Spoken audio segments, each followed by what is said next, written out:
The asterisk defiant asterisk moved silently through the darkness of space.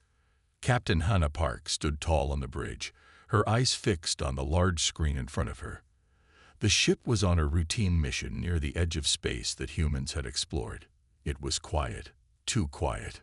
"Captain, I'm seeing something strange on sensors," said Jun Kim from his navigation station.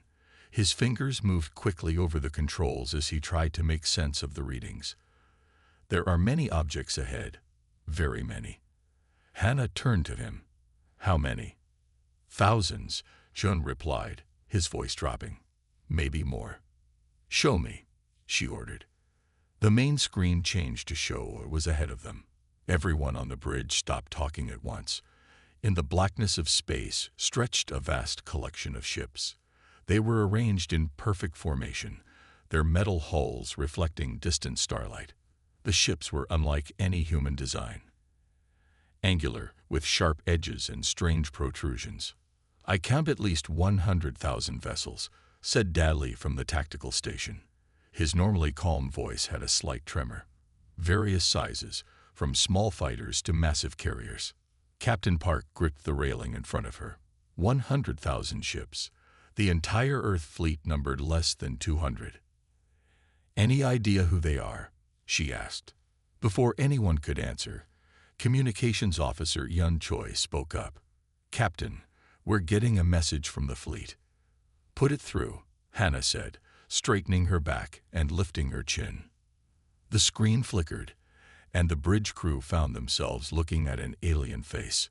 It had grayish scales covering its skin and multiple eyes arranged in a circle on what seemed to be its head. The creature had no visible nose, just slits, and when it spoke, the translator converted its sounds to human language. "Attention, human vessel. You have entered territory claimed by the Vraxian horde. You will surrender for processing or be destroyed."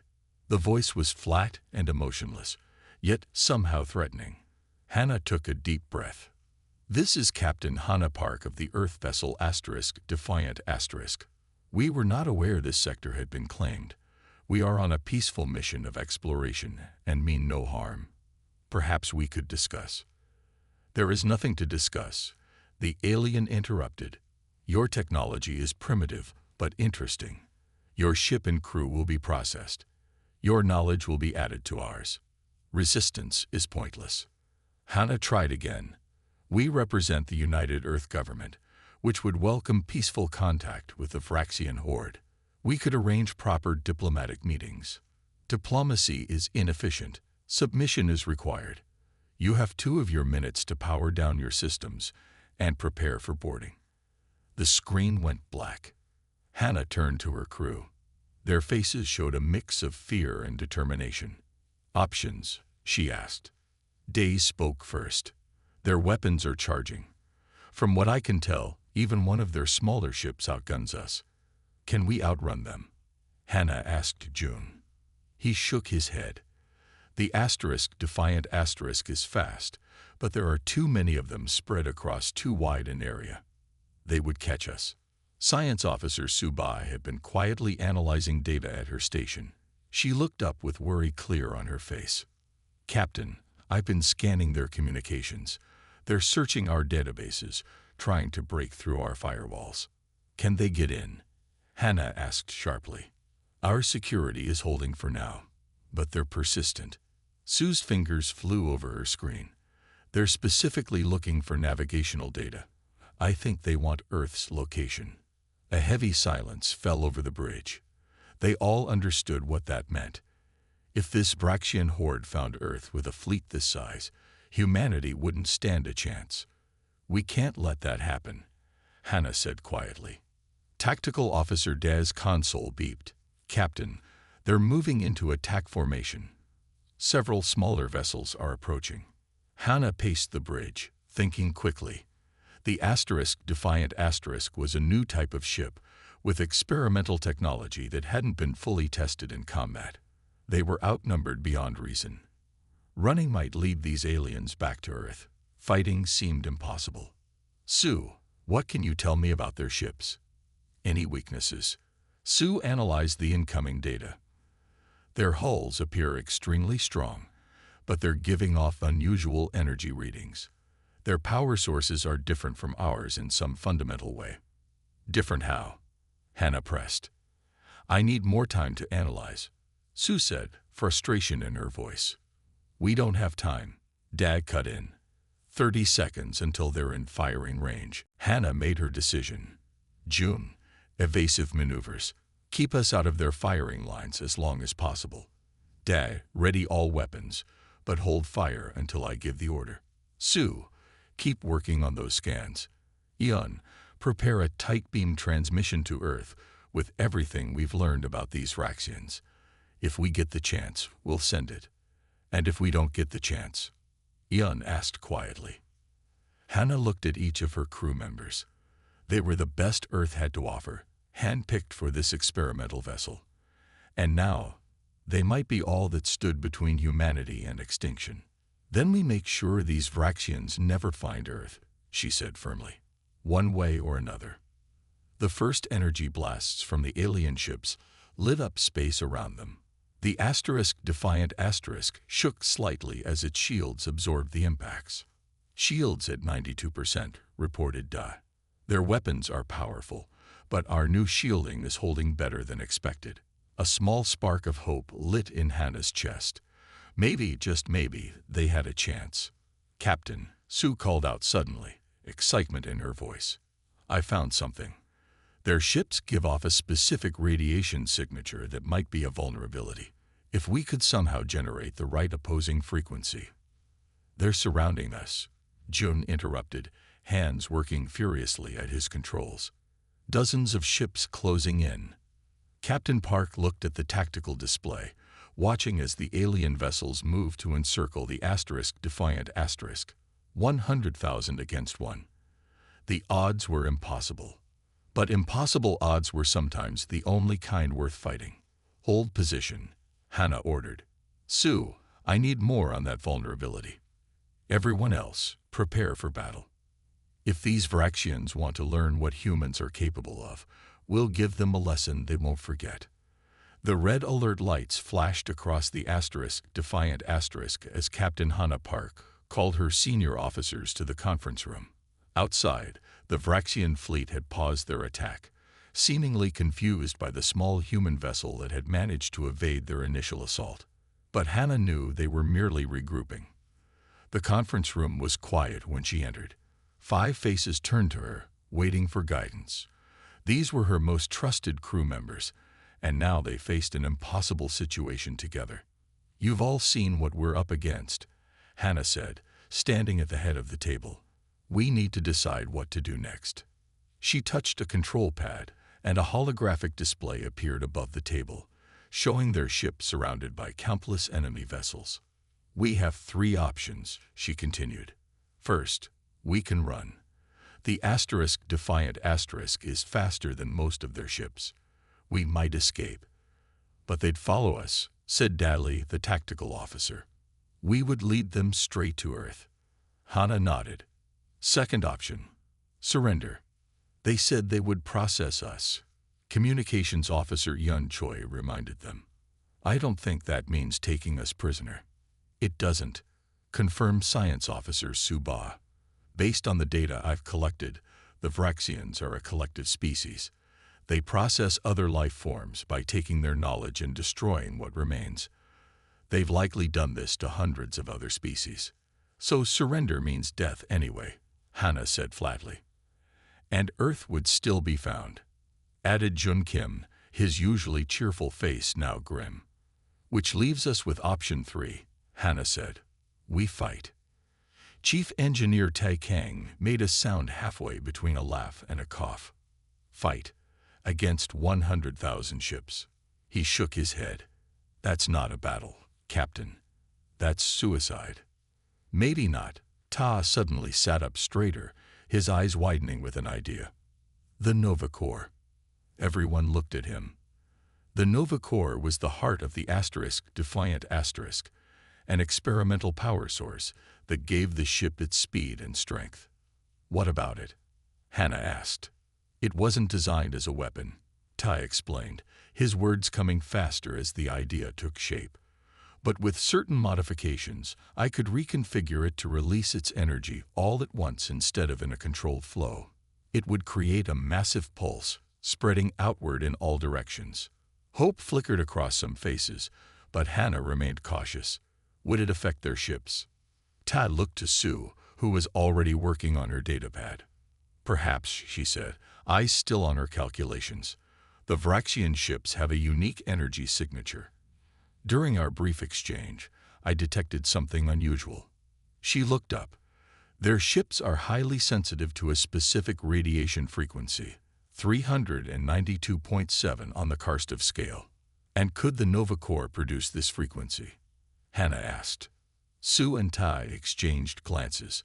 With modifications, Ta said, yes. The pulse would disrupt their main systems, Sue added.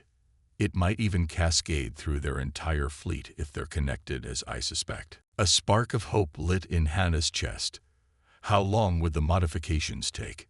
6 hours, Ta said. Maybe 5 if I push the systems to their limits. The Vraxians won't wait that long, Dai warned. They're already repositioning for another attack. We'll need to distract them, Hannah said. Keep them busy while Ta works. The crew began discussing tactics, but Hannah noticed Ta's hesitation. What is it, Chief? What aren't you telling us? The room went quiet. Ta looked around at his crewmates, then back to his captain. The Nova Core isn't designed to release energy that way, he said slowly. The pulse would be effective, but the backlash. He took a deep breath. The defiant asterisk wouldn't survive it, Captain. Silence fell over the room as everyone absorbed this information. The plan would work, but it would cost them their lives. How certain are you about this frequency vulnerability? Hannah asked Sue. 93%, Sue replied. The evidence is clear in their energy patterns. Hannah stood up and walked to the window. Beyond it, thousands of Vraxian ships waited like predators surrounding wounded prey. If we do nothing, Earth dies, she said softly. If we run or surrender, Earth dies. If we fight conventionally, we die and Earth dies. She turned back to her crew. But if we use the Nova Core, Earth might survive. No one spoke. They all understood the choice before them. I won't order this, Hannah said. This has to be a volunteer mission. Anyone who wants no part of this can take the escape pod. It's small enough that the Vraxians might overlook it. Not a single person moved.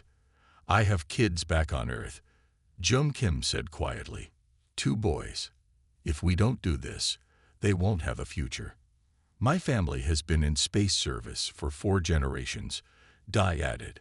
This is what we sign up for, to protect humanity, whatever the cost. One by one, each officer voiced their agreement. Todd would modify the Nova Core. The others would keep the ship fighting long enough for him to finish. Then it's decided, Hannah said. We stand and fight. Not just for ourselves, but for Earth. The meeting ended, and the officers returned to their stations to prepare. Hannah stayed behind, the weight of their decision heavy on her shoulders. Later, as Todd worked on the Nova Core, and the rest of the crew fought to keep the ship intact against waves of Vraxian attackers, they each found a moment to record final messages. June spoke softly of his children, of how proud he was of them, and how he hoped they would understand his choice someday. Lun told her parents she loved them, and that they shouldn't grieve too long. She was at peace with her decision. Dad left instructions for his brother to care for his dog, a loyal companion who would need a new home. Sue asked her sister to continue their research, building on the discoveries she had made. Tad left a message for his engineering students, encouraging them to keep pushing the boundaries of what was possible. And Hannah recorded a report for Earth Command, explaining everything they had learned about the Vraxians and the plan they had chosen. She ended with a simple message. We die so humanity can live.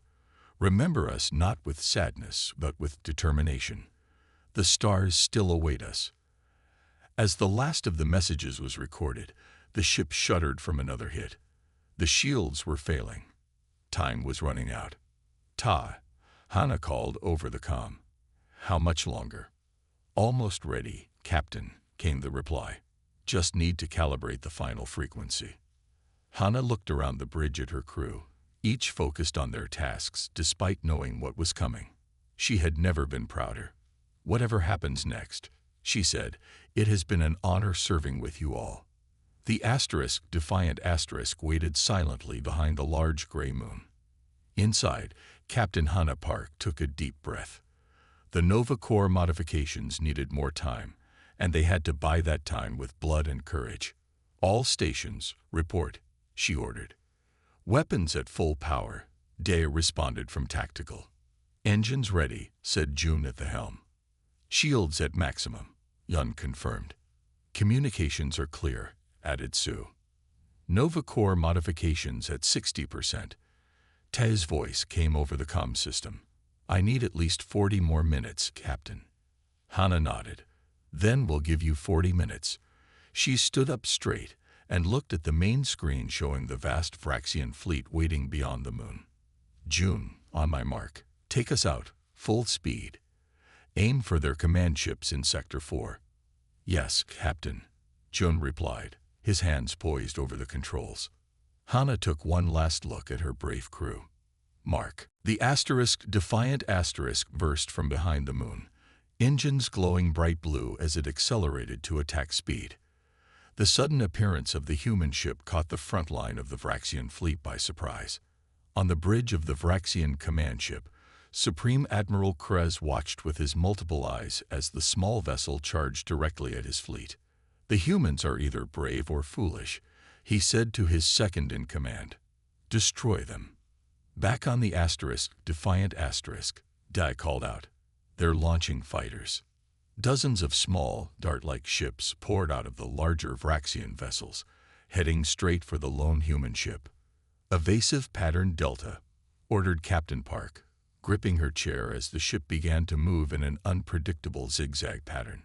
"Weapons freed, Dai. Make every shot count." The defiant asterisk's weapons came to life, sending bright beams of energy toward the approaching fighters. Unlike traditional weapons, the defiant asterisk's new targeting system could track multiple enemies at once. Day worked his console with incredible focus, each shot finding its mark. One by one, Vraxian fighters exploded into balls of flame and debris. "First wave down," he reported, "but more incoming." The defiant asterisk twisted and turned, showing agility that seemed impossible for a ship its size. The experimental engines gave it speed and maneuverability that surprised the Vraxian pilots, who were used to fighting slower, more predictable enemies.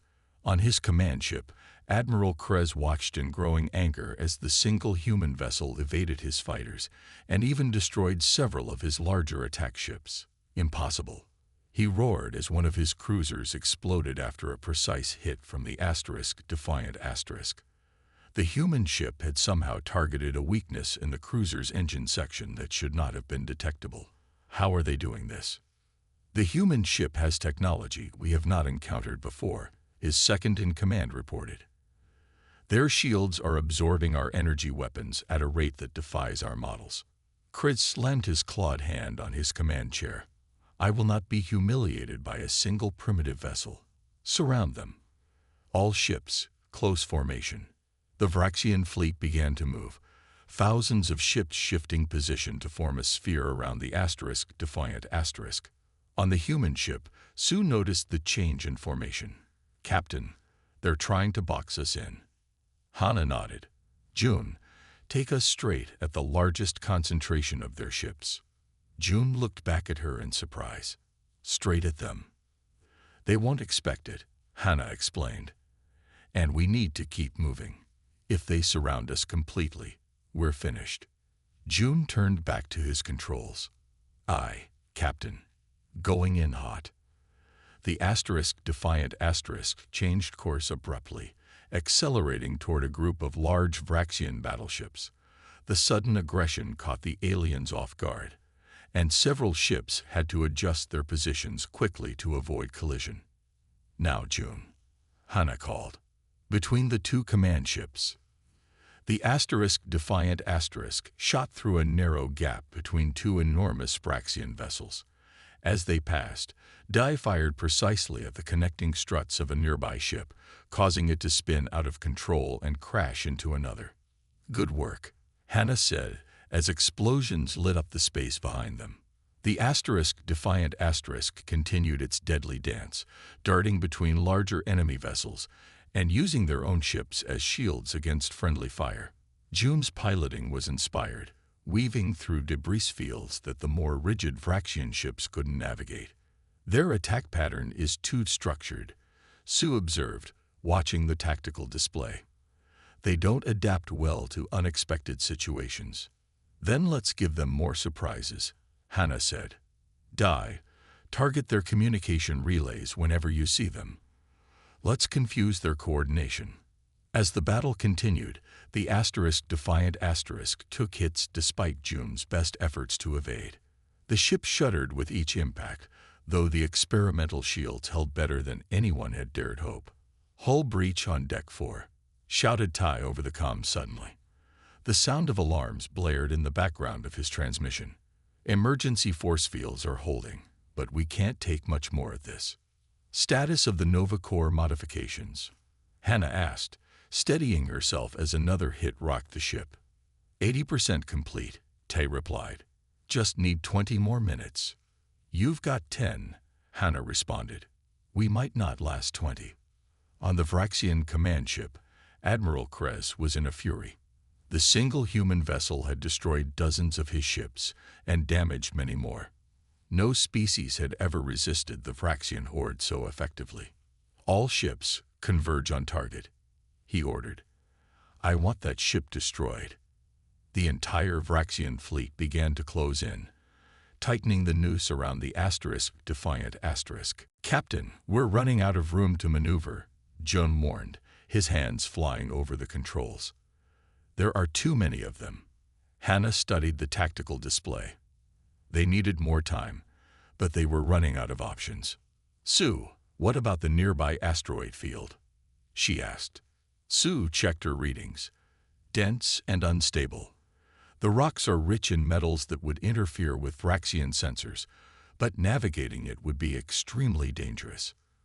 "For them or for us?" Hannah asked. "Both," Sue admitted, "but their larger ships would have more difficulty." "June, set course for the asteroid field," Hannah ordered. "Dai, target any asteroids that might cause a chain reaction when they explode." The Defiant Asterisk changed course, heading toward a dense cluster of spinning rocks. The Vraxian ships followed, many of them still firing. As they entered the field, June's exceptional piloting skills became even more apparent.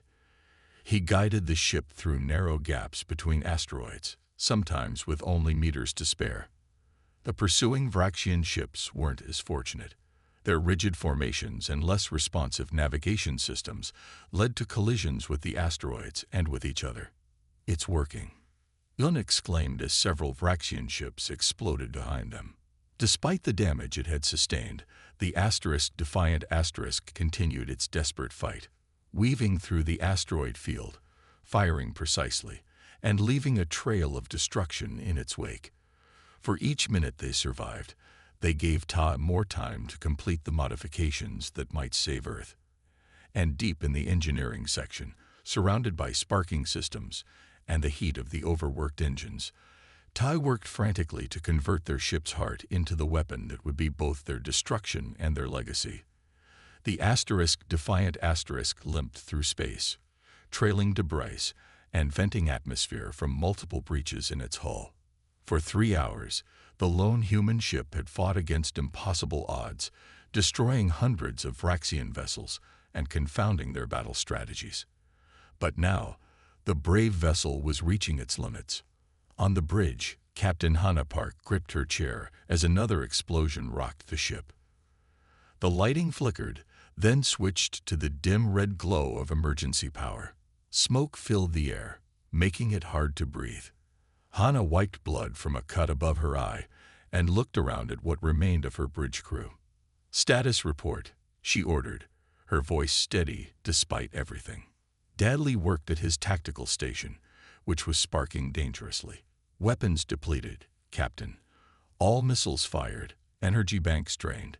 He looked up at her, his face streaked with soot. "We've got nothing left to shoot with." "Shields?" Hannah asked. At 12%, Eon reported from her damaged console. "One more direct hit, and they'll fail completely." June Kim's hands never stopped moving over the navigation controls. "Engine power at 30%. We're losing speed, Captain." Hannah stood up, surveying the broken bridge. They had fought well, better than anyone could have expected. The experimental shields and weapons of the Asterisk, Defiant Asterisk, had proven their worth, allowing one ship to stand against thousands. But it wasn't enough. It could never have been enough. "Vraxian reinforcements arriving," Jun announced suddenly, his voice tight. "They're surrounding us. I count at least another 1,000 ships joining the attack formation." The comm system crackled to life, filled with static. Subaz's voice came through, broken but understandable. "Captain, Nova Core modifications complete." The connection improved slightly, but we've lost primary control systems in the blast. All pathways to the core are damaged. Before Hannah could respond, Ta Kane's voice joined in. "Someone will need to initiate the sequence manually." From the core chamber itself, the bridge crew exchanged glances. They all understood what that meant. The core chamber would be the first place to be destroyed when the pulse activated. Anyone inside would have no chance of survival. Hannah took a deep breath. How long until the Vraxians are in position for their final attack? Jun checked his readings. 5 minutes, maybe less. "And how long to activate the core manually?" Hannah asked. 3 minutes to reach the chamber through the emergency tunnels, Tai answered. 2 minutes to complete the activation sequence. 5 minutes total. It would be close. Hannah made her decision. Open a channel to the Vraxian flagship. Dunn worked at her communications panel. "Channel open, Captain." The main screen flickered, then showed the interior of the Vraxian command vessel. Admiral Krez sat in a high-backed chair that seemed to be made of some dark metal. His gray, scaled skin looked almost black in the dim lighting of his ship. His multiple eyes narrowed when he saw Hannah. "The human captain," he said, his translated voice filled with contempt. "Your resistance has been unexpected, but it ends now." Hannah stood tall, despite her injuries, and the smoke-filled bridge. "This is your final chance," she said firmly. "Withdraw from human space. We have no desire for war, but we will defend ourselves." A sound came from Krez that the translator couldn't interpret. It might have been laughter. "You are nothing," he hissed. "One ship against our might. Your destruction is inevitable." "Is it?" Hannah asked. "We've destroyed hundreds of your ships already. How many more are you willing to lose?" "As many as needed," Krez replied coldly. "Your ship is damaged. Your weapons are gone. Your shields are failing. You have lost, human." Hannah smiled slightly. "That remains to be seen, Admiral." She cut the transmission before he could respond. The screen went dark, then returned to the view of the Vraxian fleet closing in around them. "It's time," Hannah said to her crew. "Jun, hold position. Da, divert all remaining weapon power to shields. Eon, send our final data burst to Earth, encrypted channel." They moved to obey as Hannah opened the comm again. "Tai, begin core chamber preparations. I'm on my way down." "Captain," Sue's surprised voice came through. "The ship needs its engineer," Hannah replied. "And a captain's job is to ensure the mission succeeds, no matter the cost." She turned to leave the bridge, but Da stepped in front of her. "With respect, Captain," he said quietly, "the ship needs you more than it needs me. Let me go." Before Hannah could respond, the ship shook violently. Another hit from the Vraxians. "Shields at 7%. Eon called out. "We don't have time to argue," Hannah said to Da. "Return to your station. That's an order." Da hesitated, then nodded once and stepped aside. Hannah looked at each of her bridge crew one last time. "It has been my greatest honor to serve with you all," she said simply, then turned and entered the emergency access tube that would take her to the ship's heart. The journey through the damaged ship was difficult. Hannah had to crawl through sections where the ceiling had collapsed and climb over twisted metal that had once been part of the Defiant structure. Twice she had to stop as the ship was hit again, waiting for the shaking to subside before continuing. Finally, she reached the core chamber. Ty was there, working frantically at a control panel. "Captain," he exclaimed when he saw her. "You shouldn't be here. I was about to begin the sequence myself." "The bridge needs its engineer," Hannah replied, moving to his side. "What do I need to do?" Ty hesitated only a moment, then began explaining the sequence. "The Nova Core has been modified to release a pulse at exactly the frequency that will disrupt Vraxian systems. Once initiated, you'll have 30 seconds before the pulse releases." "Understood," Hannah said. "Now get back to the bridge. They need you to keep the shields up until the last moment." Ta looked at the core, then back at his captain. Tears formed in his eyes, but he blinked them away and stood at attention. "It has been an honor serving with you, Captain Park." "The honor was mine, Chief Engineer Kang," she replied formally. "Now go." "That's an order." As Ty reluctantly left the chamber, Hannah turned to the modified Nova Core. It hummed with power, glowing with an intensity that almost hurt to look at directly. She placed her hands on the control panel and began the sequence Ty had explained.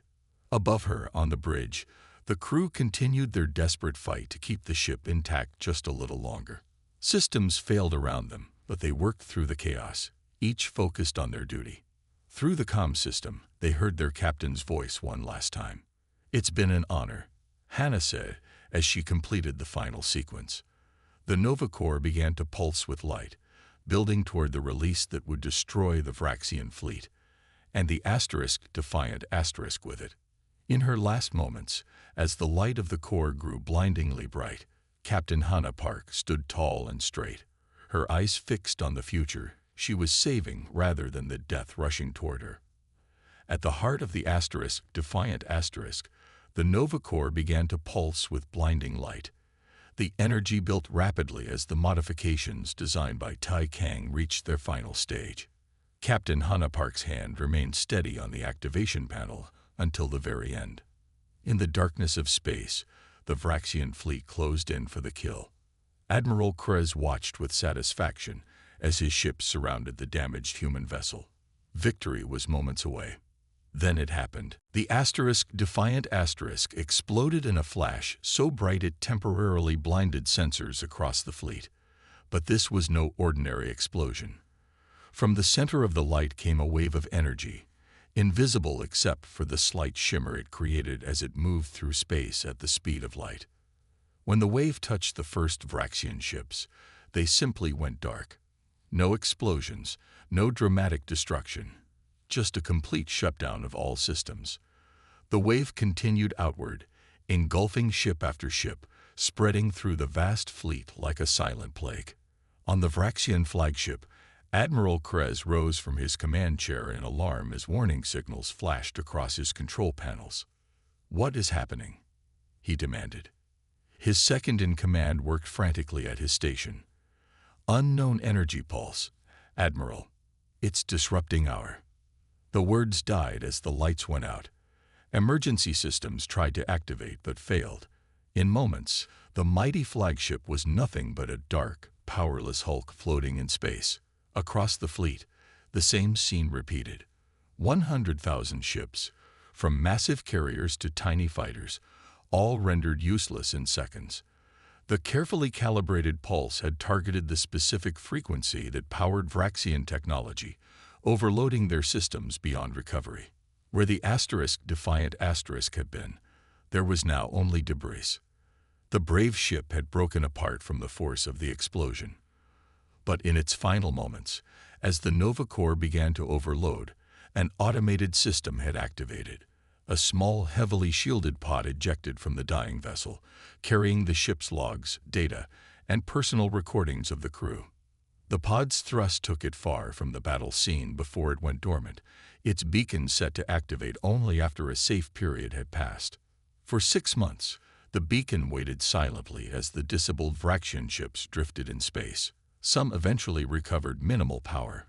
Others remained dead, their crews forced to abandon ship or perish. The mighty Vraxian horde, once the terror of the galaxy, was crippled by the sacrifice of one human ship. The Earth research vessel Horizon was mapping the outer regions when its sensors detected the faint signal of an emergency beacon. Captain Min Jun ordered his ship to investigate. "It's one of ours," reported his science officer after analyzing the signal. Military encoding. "It's from the Defiant Asterisk." The Defiant Asterisk had been declared lost months ago. No one had expected to find any trace of the experimental vessel or its crew. When the pod was brought aboard the Horizon its contents sent shockwaves through the crew. Hour after hour, they watched and listened as the story unfolded. The encounter with the Vraxian fleet, the desperate battle, and the final, heroic sacrifice.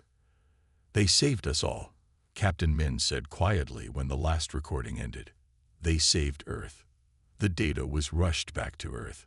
The recordings of the Defiant Asterisk's final battle spread quickly, first through military channels, then to the public. The courage of Captain Hannah Park and her crew became a symbol of hope and determination for all humanity.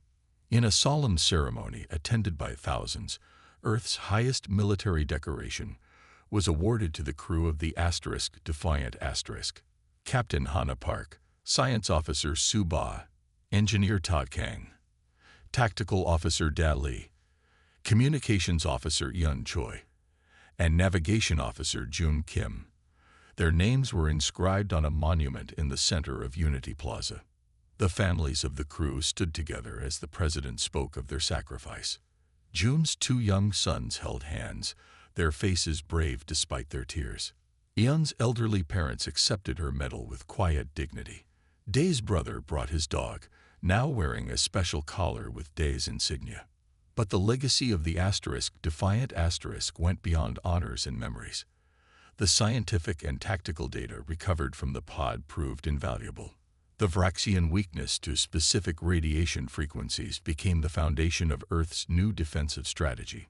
Engineers studied the modifications Ta had made to the Nova Core and developed new weapons based on his work. Scientists analyzed Su's research on Vraxian technology to create better shields and detection systems. Within a year, Earth's fleet had incorporated these innovations. New ships were built, stronger and more capable than ever before, and all of them carried a small plaque with the silhouette of the Defiant Asterisk and the words, "One against many." Far from Earth, the remnants of the Vraxian horde slowly regrouped, but they had lost their elite ships and most experienced commanders.